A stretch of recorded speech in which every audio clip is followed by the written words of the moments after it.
ইসলাম বলে তোমার সামর্থ্য অনুযায়ী বিয়ে করো, আবার ইসলাম বলে তুমি আল্লাহ তোমার সামর্থ্য অনুযায়ী রিজিকের ব্যবস্থা করে দিবে। এ বিষয়ে কিছু বলেন।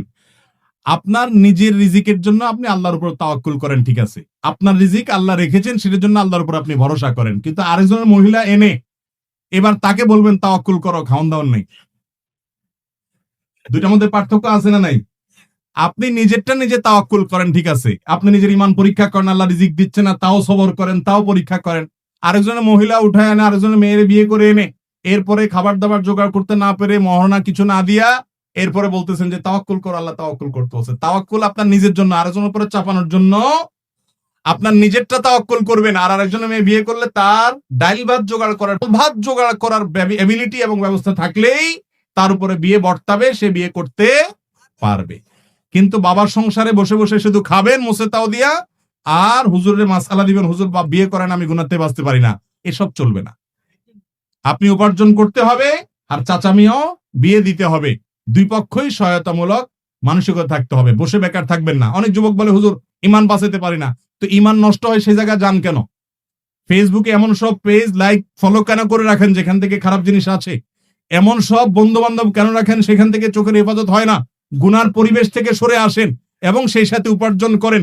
মিনিমাম উপার্জন করার পর মিনিমাম যোগ্যতা যখন আসবে বিয়ে করার, আর বিলম্ব করবেন না। মুরব্বীরা বিলম্ব করবেন না।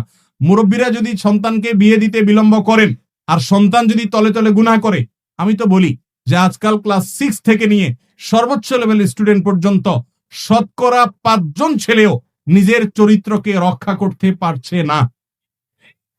প্রতিটা যুবক গুনাহের হাতছানি তাদেরকে ডাকছে, নামাজ পড়ে কিন্তু বাঁচতে পারে না, কারণ ভয়াবহ এক ফতনা সংকুল সময় চলছে।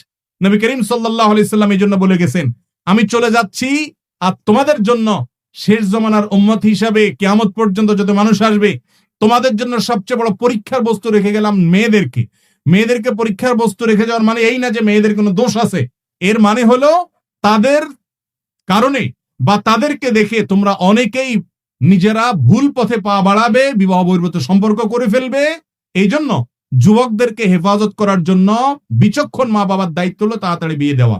আমি একটা কথা প্রায় বলি, যুবক আস্তে ঠিক আসতে বলেন, টাকা পয়সা কামাই করবেন না, শুধু ঠিক ঠিক বললে বিয়ে হয়ে যাবে? মুরব্বী যারা আছেন, বেশিরভাগ মুরব্বীদের বিয়ে হয়েছে এখনকার যুবকদেরকে যে বয়সে ওনারা বিয়ে দেন তার চাইতে আগে। অর্থাৎ চাচা মিয়া নিজে বিয়ে করেছেন অনেক আগে, আর চাচা মিয়া ছেলেকে বিয়ে করাইতে 30 পার করে দেয়। এ হলো বেশিরভাগ ফ্যামিলির চিত্র।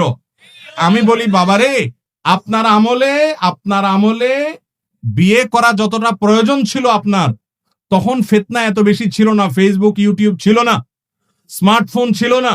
তখন ঈমান রক্ষা করা, চরিত্র রক্ষা করা যত সহজ ছিল, এখন তার চাইতে 1000 গুণ কঠিন হয়ে গেছে। আপনাকে আপনার বাপে যদি 25 বছরে বিয়ে করায়, আপনি আপনার ছেলেকে কমপক্ষে 20 বছরে করানো উচিত। এক্ষেত্রে ত্রুটি করবেন না।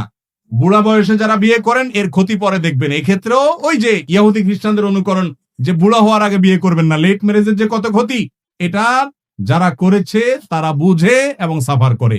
আলহামদুলিল্লাহ আমরা সবাই, শেখও আগে আগে বিয়ে করছে, আমি আগে আগে বিয়ে করেছি, মেয়ে বিয়ে দেওয়া শেষ, এখন ছেলে বিয়ে করাবো ইনশাআল্লাহ।